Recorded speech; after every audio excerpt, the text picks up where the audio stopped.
Baik, tujuan praktikum kali ini yaitu untuk mengukur kapasitas pernapasan dalam paru-paru. Dasar teori, bernapas merupakan kebutuhan pokok bagi semua makhluk hidup. Bernapas adalah proses menghirup oksigen dan menghembuskan karbon dioksida dan uap air. Tujuan manusia bernapas adalah menghasilkan energi yang dibutuhkan oleh tubuh. Adapun alat dan bahan yang diperlukan dalam praktikum kali ini yaitu yang pertama ada gelas ukur, yang kedua solatip atau solasi, yang ketiga gunting, yang keempat penggaris, dan yang kelima itu baskom. Alat dan bahan yang selanjutnya yaitu botol berukuran 1 galon atau 4 liter yang terbuat dari kaca atau plastik keras dengan penutup. Yang selanjutnya yaitu selang akuarium sepanjang 60 cm, selanjutnya spidol, dan juga baskom yang berisi air. Tempelkan isolasi pada bagian sisi botol dari atas ke bawah. Lalu setelah itu gunakan cangkir ukur untuk menambahkan 16 cangkir dalam banyaknya itu 5 liter air ke dalam botol atau galon, secangkir demi secangkir. Gunakan spidol untuk membuat garis untuk menunjukkan ketinggian air. Isi baskom dengan air hingga setengahnya. Setelah galon terisi 4 liter, lalu masukkan selang akuarium ke dalam galon, lalu balikkan galon. Ambil nafas secara normal dan hembuskan melalui selang. Gunakan skala pada galon untuk menentukan volume atau jumlah ruang yang terpakai. Untuk napas, hembuskan dalam galon. Perkirakan volume. Sampai tanda-tanda mendekati 4 galon, kemudian catat hasil akhirnya pada tabel. Selanjutnya, setelah didapatnya hasil, kosongkan galon dan ulangi lagi percobaan tersebut menurut langkah 2-5. Dan dalam percobaan ini kita lakukan dengan lari selama 2 menit.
Setelah melakukan aktivitas dengan lari selama 2 menit, hembuskan nafas ke dalam galon dengan melalui selang dan lihatlah hasilnya.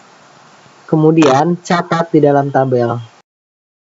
Baik, ini adalah hasil tabel pembahasan dari praktikum tadi yang telah kita lakukan, bahwa kapasitas paru-paru dengan nama Muhammad Iqbal Supriyadi dengan tinggi badan 165 cm, berat badan 49 kg, yaitu kapasitas paru-parunya 3.500 ml. Pertanyaan 1. Apa pengaruh jenis kelamin terhadap kapasitas paru-paru? Jawab, kapasitas vital pada pria dewasa normal lebih tinggi daripada kapasitas vital pada wanita dewasa normal, dan jenis kelamin memiliki hubungan linear dan berkonsentrasi positif kuat terhadap kapasitas vital.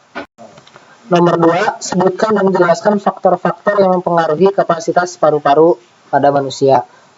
Yang pertama, jenis kelamin, yang kedua, posisi tubuh, yang ketiga, riwayat penyakit paru-paru, yang keempat, usia, yang kelima, tinggi dan berat badan, dan yang terakhir yaitu posisi tubuh. Nomor 3, berapa jumlah volume udara paru-paru yang tertinggal selama pernapasan berlangsung? Mengapa demikian? Jelaskan. Kapasitas vital udara pernapasan, jumlah udara maksimum yang dapat dikeluarkan pada paru-paru seseorang setelah terlebih dahulu mengisi paru-paru secara maksimum dan kemudian mengeluarkan sebanyak 4.600 ml.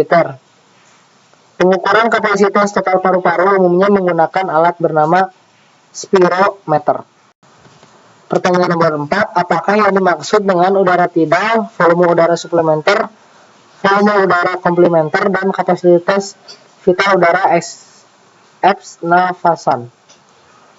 Udara pernapasan biasa atau volume tidal, VT volume, tidak merupakan udara yang masuk dan keluar paru-paru pada saat pernapasan biasa. Besarnya volume tidal adalah 500 ml.